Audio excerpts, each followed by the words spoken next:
Hey everybody, it's Seth Campbell. So in this week's leadership message, you read it. It was based on this coaching call with my MAPS coach, Sheree Lowry, one of the ones that really changed my life, one of those kick in the gut ones like those ones usually do.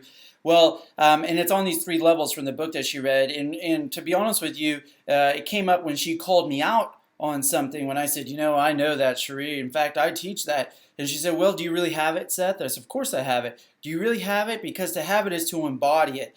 And your results haven't shown up fully in that area yet. So can you say that you really have it just because you know it and you speak it? And that's when she revealed the three levels to me from that book. And it was a real eye-opener for me. I had to go back and look at all the areas in my business where I had said that I had it, but I really was just at speak it because level 2 because I hadn't got to level 3 through results yet. I believe it was my own impatience that showed up where I had to kind of check that level 3 box before the results showing up because I had mentally gotten a hold of it and could speak about it intelligently. So here's where it showed up in leadership. He says after that, I went back and looked at the people closest to me, the people that I influence the most, my couple of circles that are around me, and I recognized that many of them were still in level 2. They were speaking it. They were saying brilliant things before results had shown up, and they had taken their foot off the gas pedal, so to speak, in results.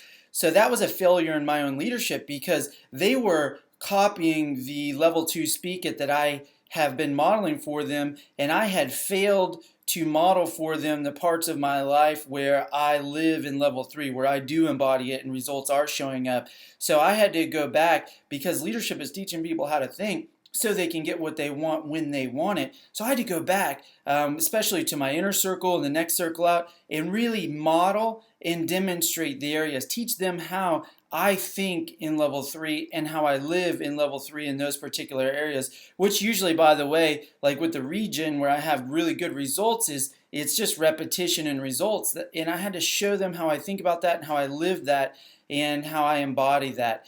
And I even had to go and start having inner circle meetings with my inner circle once a month. And I just broke it all down. I showed them the presentations I put together, the results I look at, the routines that I have, the presentations I do for the regional owners, because that's when I put my CEO hat on, the way I get to level 3. So this is a big one as a leader that you really want to understand and you really want to move towards. It is where higher level leaders perform at, think at, live at, and then teach at, and hold people to getting there themselves. So really, really dig into that leadership message this week and understand it at a high level. And I really hope it makes a big difference for you like it has for me.